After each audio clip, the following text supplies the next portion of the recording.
Welcome back to Big Red Radio. This is Bet the Mortgage, where we give you our 3 best college football bets of the weekend, 3 each, 6 total. Make sure you follow us in the socials down below. Subscribe, hit the like button. Also hit the bell so you never miss an episode. We are not doing so hot this season so far. Still time to turn it around. We are 17, 27, and 2 as a group. Last week, Zach and I both went 1 and 2. Yeah, it hasn't been good. I've been better as of late. Last week was a little bit of a setback.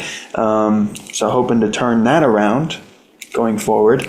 But yeah, make sure you comment down below your best bet of the weekend. And before we get started, Zach, it's been rough. How you doing? Yeah, you can't win them all. Can't beat Vegas. I mean, there's a reason Vegas is rich, right? But we haven't been missing on too many ones that are like, man, you missed. There's some, right? I'm not gonna lie, there's some.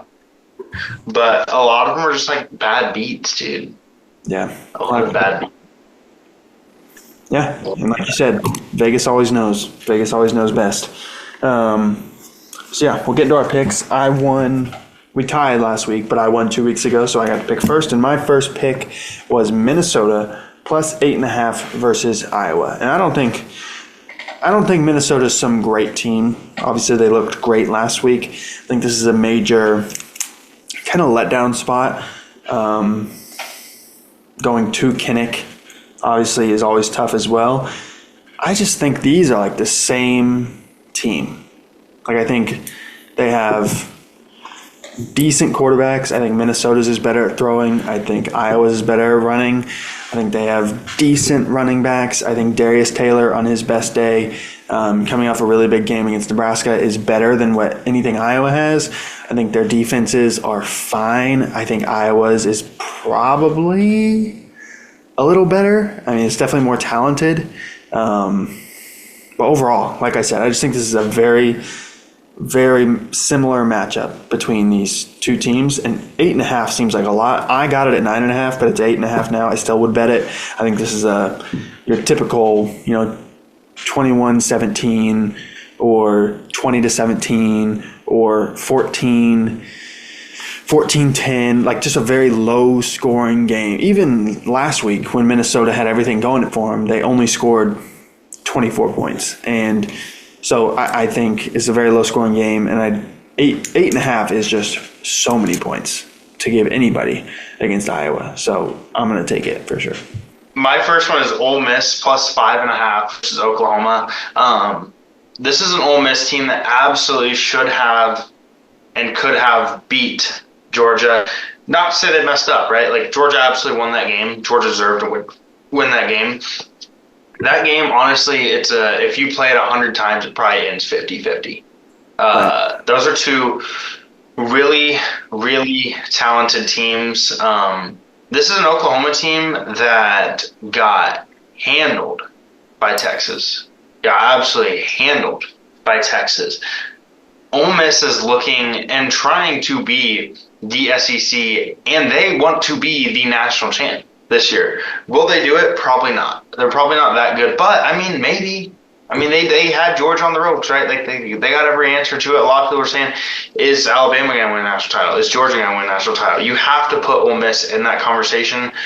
Oklahoma's not in that conversation. Oklahoma's trying to maybe fight for a playoff spot, which I don't think they're going to get because I think they're going to lose this game.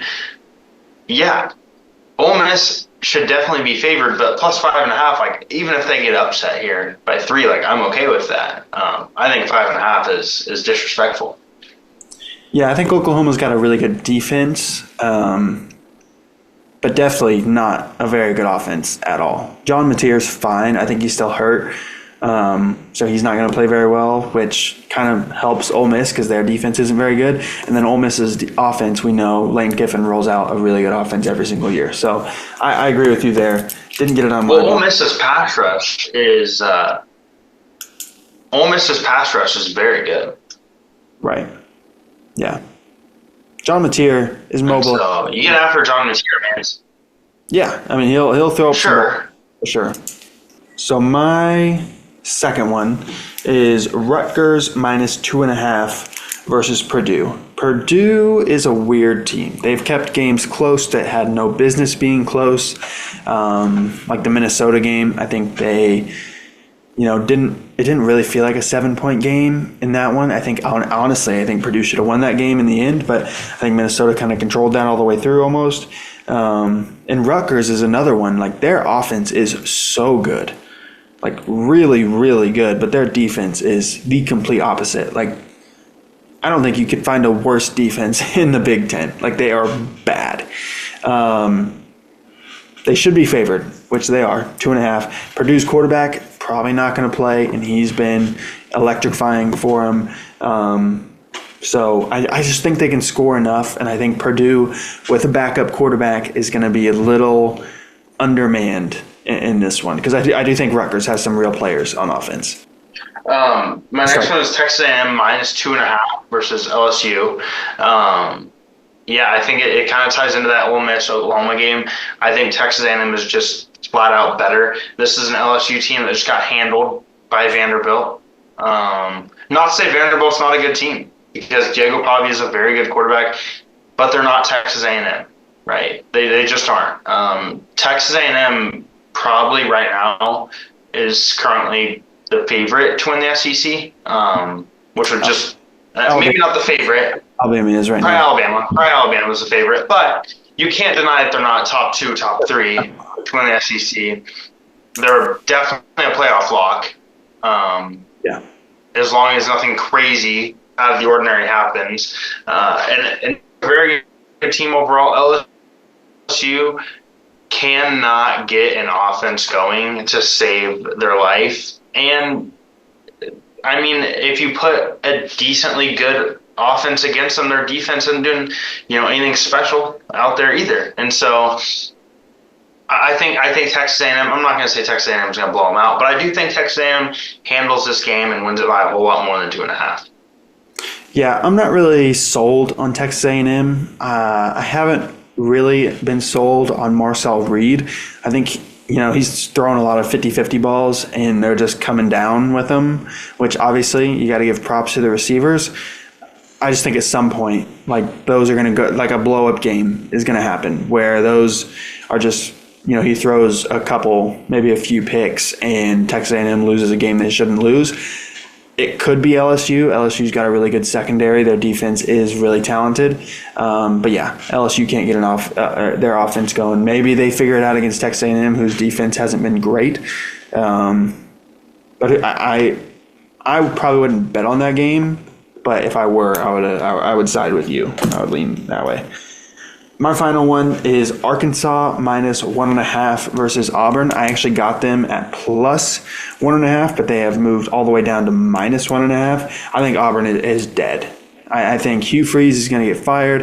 I think Jackson Arnold, you can't figure it out. That offensive line isn't giving him much to work with either. He has really good receivers. He just can't get him the ball. Arkansas, as we saw last week against Texas A&M, who I don't think has a very good defense, but they still put up like 40-some points. Arkansas has a really good offense, and I think they're going to win.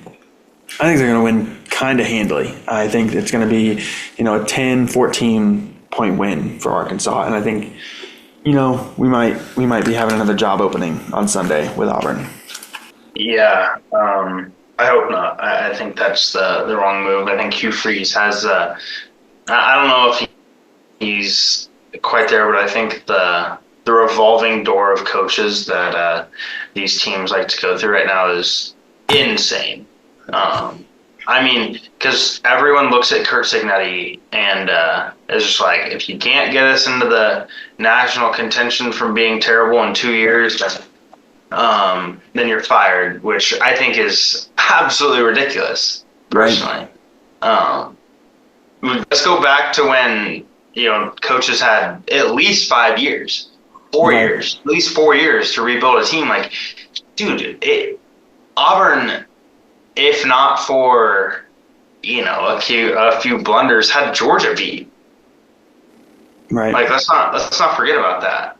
It's tough to win the SEC. It's tough. Like, I think finding ways to lose is a coaching problem in the end. Okay, but who are you going to get? I think they can get someone good. John Summerall from Tulane, I think, would take the Auburn job, and he's a hot name right now. I think, you're not. I don't think you're going to compete with like Florida or if LSU comes open or Penn State, but I do think I just think there's going to be more jobs open than there is good coaches. Maybe, but I think there is. I think you run regardless of that. I think you run a bigger risk keeping a bad coach, which I don't think Hugh Freeze is a good coach. Like I just don't. I don't think he's a good coach at all. I think he used to be a really good offensive mind. I think that has passed him by at this point. And I think he should be fired. But I do see where you're coming from, where maybe you keep him an extra year just so you don't have to compete against, all these better jobs with Florida, possibly LSU. Penn State, right. So maybe a Michigan. Right, that's a whole nother thing, but I agree with you there. I get where you're coming from for sure, but I just think and it's you can hire Summerall out of Tulane, and maybe he does what Cignetti does, and maybe he does what. Listen, I don't think anybody's going to do what Cignetti has done. I just think that's nobody's ever done it, and I don't think it's going to happen for. I'm just saying maybe he does what. Now I'm blanking on the Wisconsin coach's name. Like a Luke Fickell? Yeah, maybe do what Luke Fickell does. Right. Luke Fickell got risk. For sure. Or maybe do what Scott Frost does. Yeah, but it's not like Hugh Freeze has done anything. Like he's I'm saying you fire. Okay, so you fire Hugh Freeze and you take this Tulane guy, and maybe this Tulane guy comes in and does what Luke Fickell does. Maybe he comes in and does what Scott Frost does, going from a smaller school to sure, and absolutely flops. But and ruins it for years. Situation where it can't really get worse. Like they haven't won an SEC game. Their quarterback situation's a mess. They're in danger of losing a lot of talented guys on their roster, which they'll lose if they fire their coach anyway. But just you need to have some hope in the program. You know what I mean? Yeah, no, I get it. Anyways, my last one: BYU plus 2.5 versus Iowa.